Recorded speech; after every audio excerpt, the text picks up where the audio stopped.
Kidney పోవటానికి 3 ప్రధాన కారణాలు ఇప్పటివరకు మనం చెప్పుకున్నాం కదా. మొదటిది బీపీ, రెండోది డయాబెటీస్, మూడోది మందులు, నాలుగోది ఏంటంటే ఆటోఇమ్యూన్ కారణాలు. లూపస్ నెఫ్రైటిస్, ఐజిఐ నెఫ్రోపతి లాంటి కారణాల చేత కూడా చాలామందికి కిడ్నీలు కొట్టేస్తాయి. అంటే వాళ్ళకి ఏ షుగర్లో బీపీలు ఉండవు. మరి మన కిడ్నీ బయాప్సీ చేసినప్పుడు ఐజిఐ నెఫ్రోపతి కానీ బయటపడుతుంది. ఈ ఆటోఇమ్యూన్ వచ్చినప్పుడు ఏంటంటే లూపస్ కానీ ఐజిఐ లాంటి వాటికి మోడర్న్ మెడిసిన్లో కానీ ఇతర విధానాల్లో కానీ ఎలాంటి పరిష్కారం లేదు.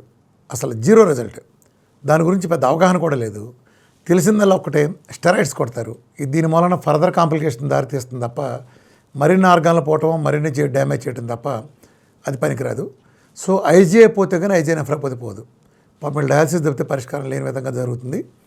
కానీ విఆర్క డైట్ ఆటోఇమ్యూన్లకు అద్భుతంగా పరిష్కరిస్తుంది. కాబట్టి ఏఎన్ఏ ప్రొఫైల్లో లోపస్లు, జాగ్రన్ సిండ్రోమ్లు, మయోసైటిస్లు, ఎంసిడిడీలు, షాప్ సిండ్రోమ్ ఏది తీసుకున్నా కూడా చాలా అవలేలుగా తగ్గుతాయి విఆర్క డైట్లో. ఎందుకంటే ఇమ్యూనిటీ పెరుగుతుంది కాబట్టి ఆటోమేటిక్ సెట్ అవుతుంది.